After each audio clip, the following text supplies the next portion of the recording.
ای نام تو بهترین سرآغاز، بی نام تو نامه کی کنم باز.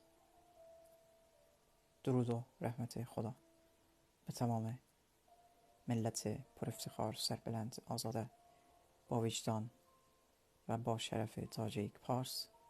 امیدوارم هر جایی که هستین، هر جایی که باشین، همیشه در حفظ امان پروردگار باشین، درست بیندیشین، درست کار کنین، درست حرف بزنین و درست حرکت کنین.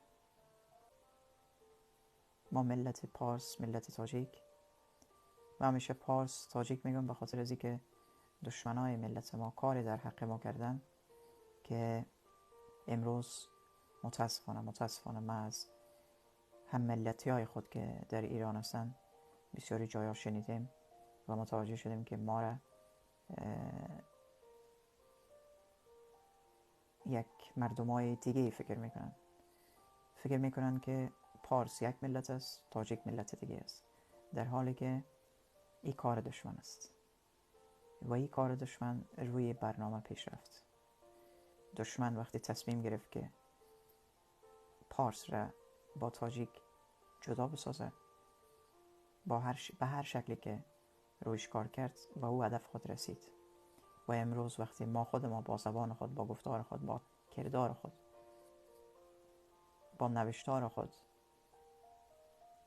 یکدیگر از خود جدا میسازیم، این گواهی میده به این که دشمن ما موفق شده.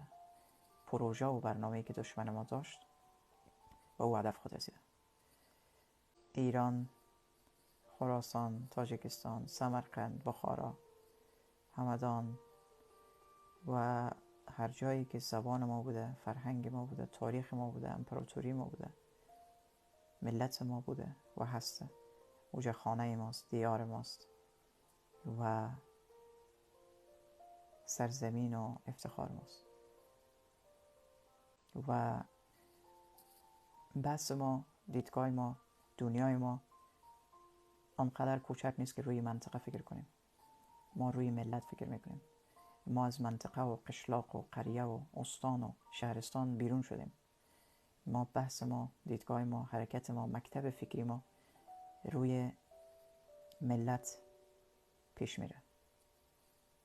شما اگر دعوای از این کنین که شما یک درخت هستین، اما فکرتان، اندیشیتان متمرکز شوه و متوجه فقط شاخه های درخت باشه، به ریشه درخت فکر نکنین، به خود درخت فکر نکنین، بسیار عمرتان کوتاه است. ما به ریشه خود فکر میکنیم. ما به ریشه و به اصل و به نسب خود فکر میکنیم و همه شاخه های ملت خود دوست داریم.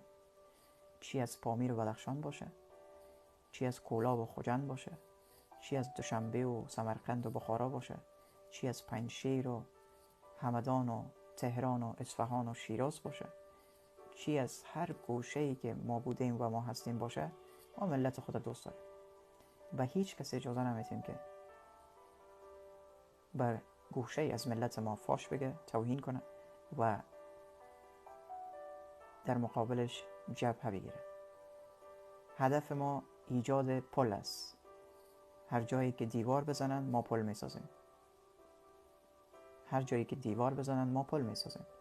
ای که در پل ساختن خود چقدر موفق میشیم یا موفق نمیشیم برای ما مهم نیست. برای ما مهم است که ما در انتظار نباشیم. برای ما مهم است که حرکت کنیم. برای ما مهم است که کار کنیم و